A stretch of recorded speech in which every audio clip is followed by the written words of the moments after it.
So, welcome to the High Performance Man podcast. I am your host, John Fayocavitz.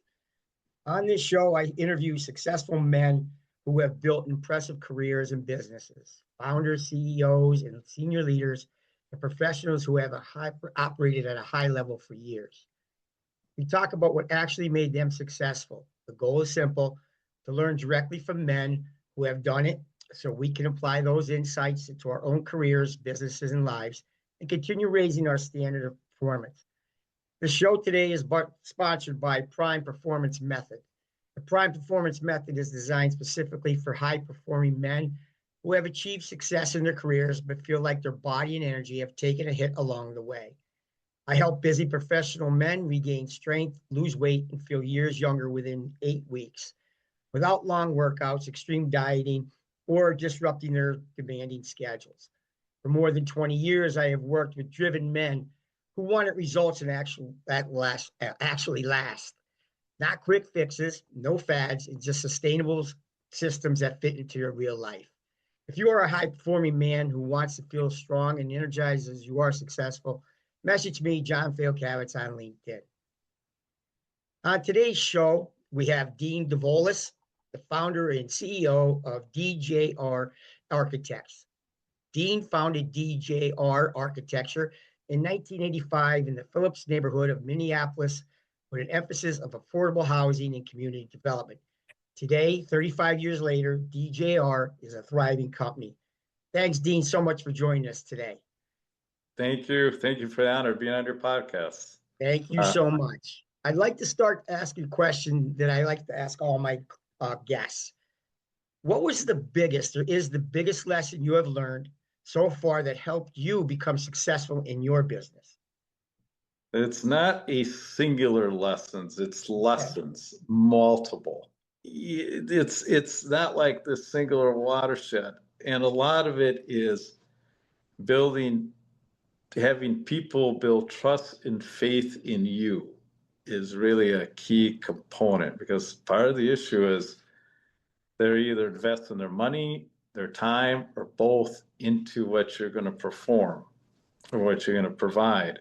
And what's key is that you build that reputation, essentially client by client, person by person.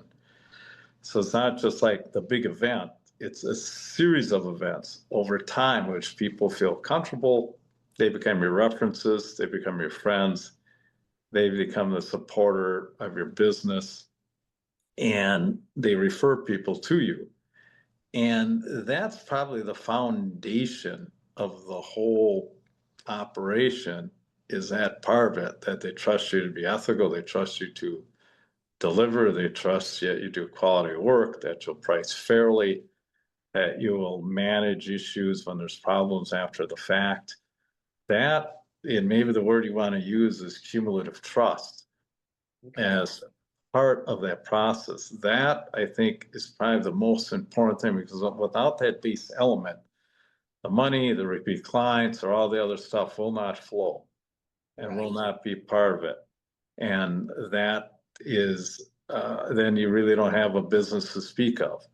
Right. And that's what I say is the key element. So it's not like the big event, it's a series of events that become cumulative, that build reputation, that build the nature of business and allow you to continue. And that's something you probably had to build over time too, right? With being 35 years. Correct. And that's the issue. And that's the part, longevity of business, that it becomes inheritable to the employees in the future, is trust is a factor of time. You know, some people make it by they have such a desirable product and the product works, they buy it. Ours being a service business, we're servicing people. And in that case, it's building trust client by client, person by person, and putting this together. And that becomes a key part of moving out, making all this happen and allowing this to occur. And is your business, Dean, something that you get repeat business on, or is it a one and done? It's a combination of both. Usually in our industry, you want to have a ratio of about 60% repeat, 40% new clients. That's what's considered a healthy balance, meaning you have enough existing clients to sustain the business over time, and make it work. But you bring in enough new clients, because there's always attrition with clients. Some, Right. I've had some clients go bankrupt on me. It happens, or Yeah. they retire, or they move, or whatever occurs. Nothing, unfortunately, is forever. So you need that ratio of the 40% new to allow stuff to happen Right. and making this occur. Okay.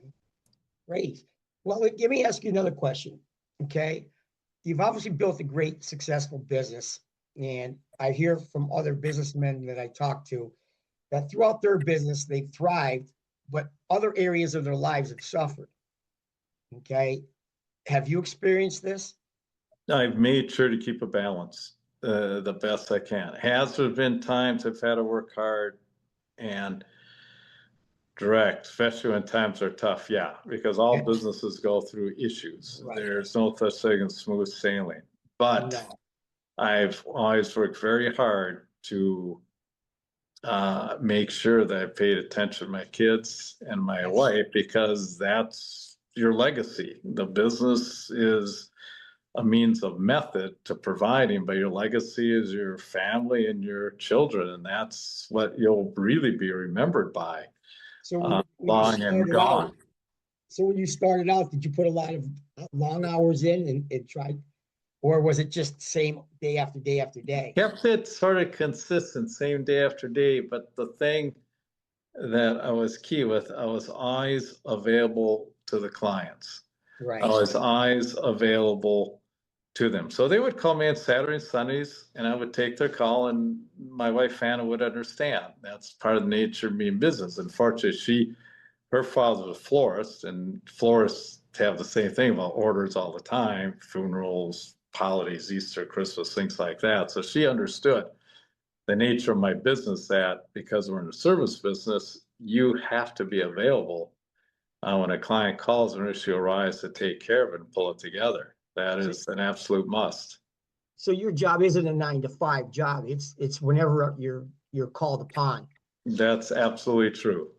Okay. So it could be at nights, it could be anytime. Yep, So you because really, it's like a realtor's hours.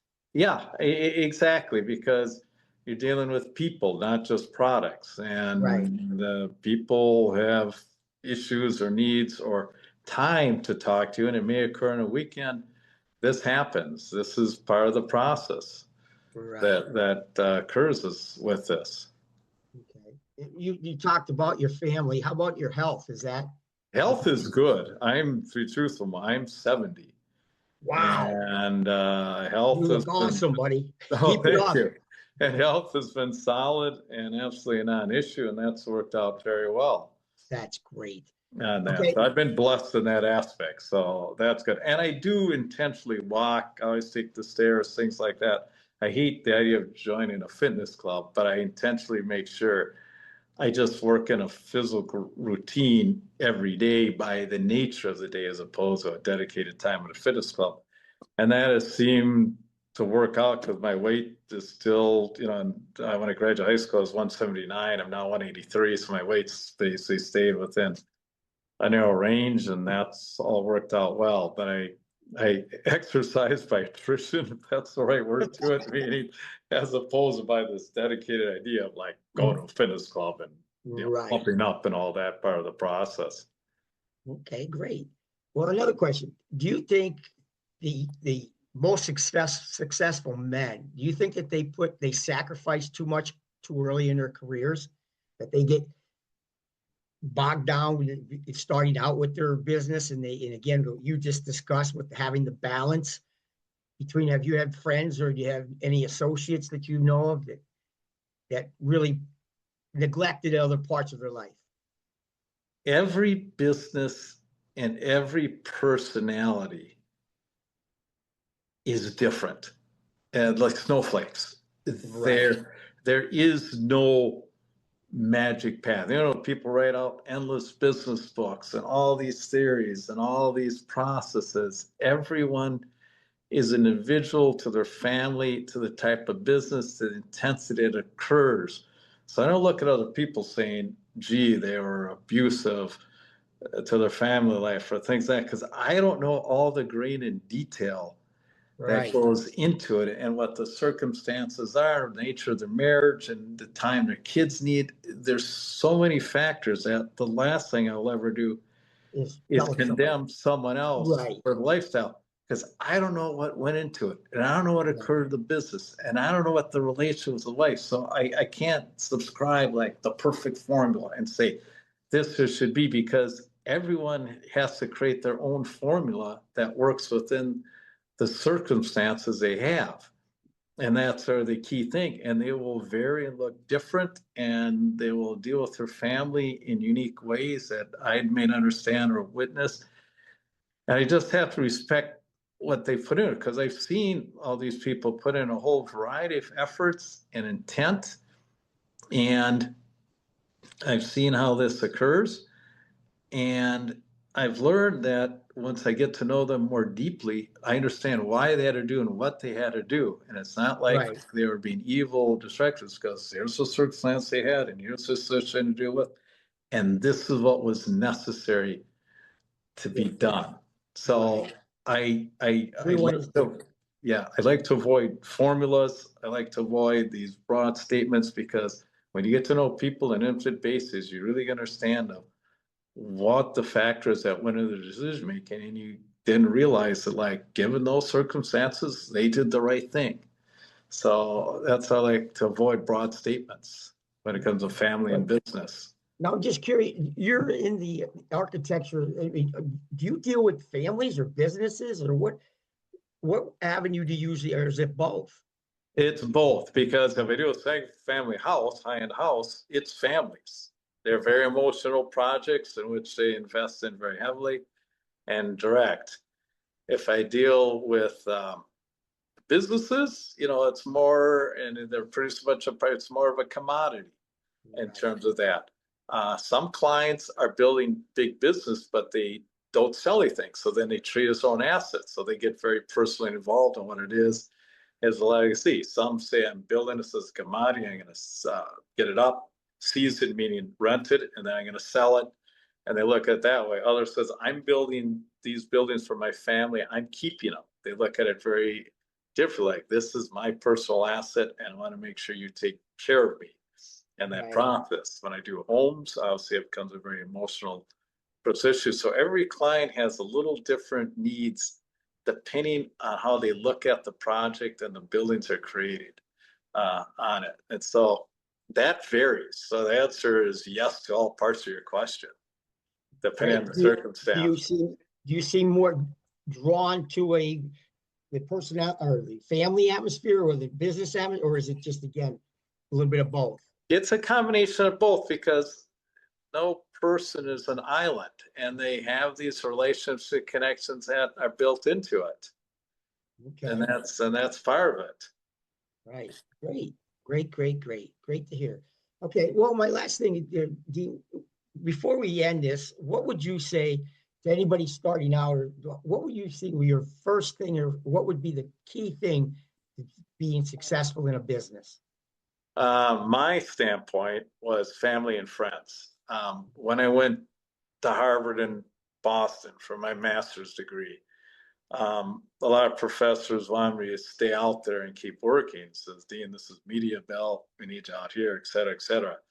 But my intent was always to start my own business. So given that, I made a decision to go back home because the first people that would trust me would be family and friends Your with friend. what I'm trying to do with the architecture business. So hence DJR was founded in Minneapolis, and my early clients were people that knew me for my life, and that's what helped get the start and help sort of establish the relationship. So that's how I began my business, was that method, because I thought if I had a chance, and I did not have a lot of experience. I never worked for anyone. So I came straight out of school and started the business with limited experience. And so as I found with friends that trust me enough to get started, and that was the beginning. But other people build up a resume experience and then start their own business. It's a variety. Some have the capital to do it and can finance their way into it. It's a whole variety of methods. So that's sort of the Okay. process that's come So together with this. if I'm hearing it right, you went home, okay, and you built your business first with your friends and family. Yep. And that in turn led to the trust that you had to get from other people, because your family and friends, I'm sure, helped you out speaking word of mouth. Exactly. Okay. So as long as they were doing that, then you can build that first client or whatever you did with trusting that process. Exactly. And that gave the foundation of enough experience and enough background to allow the business to continue beyond family and friends. Right. You know, because that's the next evolution. Once they trust their product, you run out of family and friends. So you got to start getting the broader based audience and clients beyond that. So that was key. That they gave me enough of a trust and launch span to continue into other clients. Right. Great, man. This is all great, Dean. Thank you. What you have already, I was going to ask you another question, but you already went through the maintaining a healthy balance in your life with the family and things like that. So that is so awesome. Well, is there anything else you'd like to add before we close? No, I just want to say I'm proud of you for what you're doing, because it's not easy thing doing these podcasts, and I just am thankful that you picked me to be part of your efforts. So I'm very appreciative. What you can do is, of course, again, we're getting this recorded, and if you want a copy of that, you could send it to people. Okay, and you can that'd be another way to try to get some business. Yeah, okay? Saying that you were on a podcast. But I can't thank you enough for doing this for me, okay? Likewise. And I want to thank you for joining us on the High Performance Man podcast. And as a reminder, this show is brought to you by the Prime Performance Method, again, where I help high-performing men rebuild their strength, energy, and confidence without sacrificing their careers. If you're ready to feel as strong in your body as you are in success in your business, message me, John Fayocavitz, on LinkedIn. Until the next episode, perform strong in all your areas of your life.